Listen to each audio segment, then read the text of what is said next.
మరి ఇక్కడ ఇచ్చేసినటువంటి మెమోరియల్ సర్వీస్కు ఇచ్చేసినటువంటి మీకందరికీ నా హృదయపూర్వక వందనాలు తెలియజేసుకుంటున్నాను. నేను జయగర్ డేవిడ్ గారు గో బ్రదర్స్ అండి. ఈ లిల్లీ జేకర్ గారు నాకు వదినం అవుతారు. ముందుగా జయకర్ డేవిడ్ గారి గురించి ఒక్క మాట నేను చెప్పాలని ఆశపడుతున్నాను. ఆయన మరి వివాహంలో ప్రమాణం చేస్తాం కదండి. ఆ వివాహ ప్రమాణంలో నాకు గుర్తొచ్చినటువంటి అంశం ఏదంటే, వ్యాధి ఎందును బాధ ఎందును నిన్ను ప్రేమించి సంరక్షించి అని ఆ వివాహ దాంట్లో ఏదైతే చేస్తామో దాన్ని మా జేకర్ డేవిడ్ బ్రదరు మా వదిన గారి జీవితంలో నెరవేర్చారని నేను నమ్ముతుంటున్నాను. ఎందుకంటే ఆమెను ఎంతో ప్రేమగా ఎంతో ఓర్పుతో అసలు మేము చూసినటువంటి విధానం అయితే కనుక ఇంకా వేరే వాళ్ళు ఎవరు చేయలేరేమో అని అనిపించేటువంటి విధంగా ఆమెను చివరి వరకు ఎంతో ప్రేమగా చూసుకున్నాడు. సంఘ విషయాలు ఉన్నప్పటికీ సంఘంలో ఎన్నో ఆయన చేయవలసినటువంటి అంశాలు ఉన్నప్పటికీ బ్యాలెన్స్డ్గా ఆమెకు ఎక్కడ ఏ లోటు రానియకుండా తన దగ్గరే ఎంతో సమయాన్ని వెచ్చిస్తూ ఆమెకు చివరి వరకు మరి ప్రచారం చేసిన వారిగా ఉంటున్నారు. మరి మా వదిన విషయానికి వస్తే,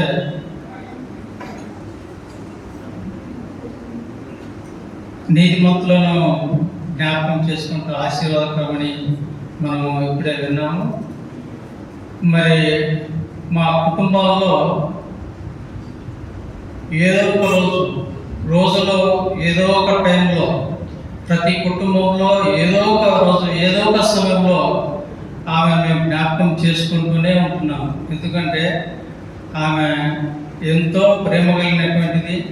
మరి మా కుటుంబాల్లో ఏ కార్యం జరిగినప్పటికీ తన ముందుండి ఆ కార్యాలను నడిపించేటువంటిది. ఆమె లేకుండా మా కుటుంబాల్లో ఏ కార్యక్రమం అనేది కూడా మేమైతే కనుక ఇంతవరకు జరగలేదు. మరి సంఘ విషయానికి వస్తే, సంఘంలో ఆమె ఎంతో ముందుండేది. మరి సంఘ కార్యక్రమాలు అంటే ఎంతో ఆసక్తి, దైవజనులు అంటే ఎంతో ప్రేమ.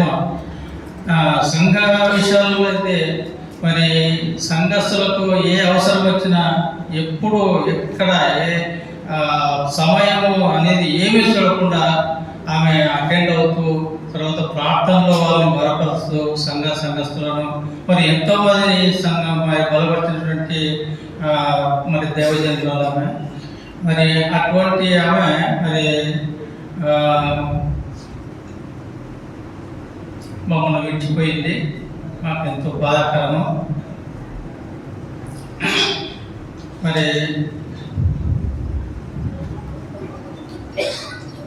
బైబిల్లో చెప్పినటువంటి విషయము మరి చివరి రోజుల్లో అయితే మరి ఎంతో కొంచెం బాధపడింది. మేమందరం కూడా చూసాం. కుటుంబాలుగా మేము ప్రతిరోజు ఆమెను దర్శిస్తుండేవారిని. మరి ప్రతిరోజు కూడా బెడ్ మీద ఉన్నప్పుడు ఎప్పుడో మేము దర్శించినప్పటికీ ఫస్ట్ ఆమె కోరేది ఏంటంటే, ప్రార్థన చేయండి. ఆమె దగ్గరికి వెళ్తే ఆమె అడిగే మొట్టమొదటి మాట ప్రార్థన చేయండి. అంతగా దేవుని మీద ఆధారపడినటువంటి ఆమె ఈ చివరి దినాల్లో గత 2-3 నెలలు అనుకుంటా కదా, ఆ 2-3 నెలల్లో మనకు బైబిల్ వాక్యంలో ఉన్నట్టు మనుషుడు రొట్టె వలన మాత్రం కాదు కానీ దేవుని నోటి నుండి వచ్చి ప్రతి మాట వలన జీవించును అన్నటువంటి మాటను మా వదినమ్మ గారి జీవితంలో అది నెరవేర్చబడింది. ఎందుకంటే 2-3 నెలలు ఆమె ఆహారం తీసుకోలేకుండా పోయింది. తర్వాత ఈవెన్ వాటర్ కూడా తాగలేనటువంటి సమయం. అటువంటి సమయంలో మరి దేవుడు ఎంత శక్తిని ఆమెకి ఇచ్చేవాడంటే, మేము సాయంత్రం వచ్చినప్పుడు ఏమైనా తినిందా అని అంటే ఏం తినలేదు అనంతని మా బ్రదర్ చెప్పేవారు. అయినా కానీ మేము పై కూర్చుంటే ఎంతగా దేవుడి గురించి మాట్లాడేది, దేవుని గురించి అడిగేది, ఎంత శక్తి తెచ్చుకొని మరి 2 నెలలు ఆహారం లేకుండా ఉండి ఆ విధంగా శక్తిని పొందుకోవడం అనేది అది కేవలం దేవుని మీద ఆధారపడితేనే సాధ్యమవుతుంది. కానీ అటువంటిది ఆమె దేవుని మీద ఆధారపడి మరి జీవించినటువంటి జీవితం ఆమెది. అదేవిధంగా నీతిమంతుడు విశ్వాసం మూలంగా జీవించాలని మన ఒక వాక్యం ద్వారా వాక్యంలో ఉంది. అది కూడా జీవితంలో నెరవేరింది. తర్వాత యెహోవా నీతిమంతుని ఆకలి కొననీయుడు అన్నటువంటి వాక్యం కూడా ఆమె జీవితంలో నెరవేరింది. అది మేమందరం చూసాం. తర్వాత చివరిగా ఆమె యెహోవా భక్తుల మరణము ఆయన దృష్టికి విలువగలదే అన్న వాక్య ప్రకారం మరి ఆమె మరణము దేవునికి ఇష్టమైంది. మా దగ్గర ఉన్నంతకాలము ఉన్నది దేవునికి ఇష్టమైంది కాబట్టి ఆమె దేవుడు ఆయన సన్నిధికి పిలుచుకున్నాడు. మరి భౌతికంగా మా మధ్య లేనప్పుడు నాకు బాధ కలిగినప్పటికీ మరి దేవుడితో సంతోషిస్తున్నదనే నిరీక్షణ మాకున్నది. ఒకరోజు మనమందరం కూడా మరి మన ప్రియులను చూస్తాము అన్నటువంటి గొప్ప నిరీక్షణ మనకు ఉంది. కాబట్టి ఆ నిరీక్షణ ప్రకారము మేము అనుదిన జీవితంలో ఆమె జ్ఞాపకం చేసుకుంటూ మేము మా యొక్క జీవితాలు ఆశీర్వదింపబడుతున్నాయి, మా కుటుంబాలు కూడా ఆశీర్వదింపబడుతూ ఉంటున్నాయి. మరి మా ఆదరణ కొరకు మీరందరూ ప్రార్థించాలని మనం చేస్తున్నాను.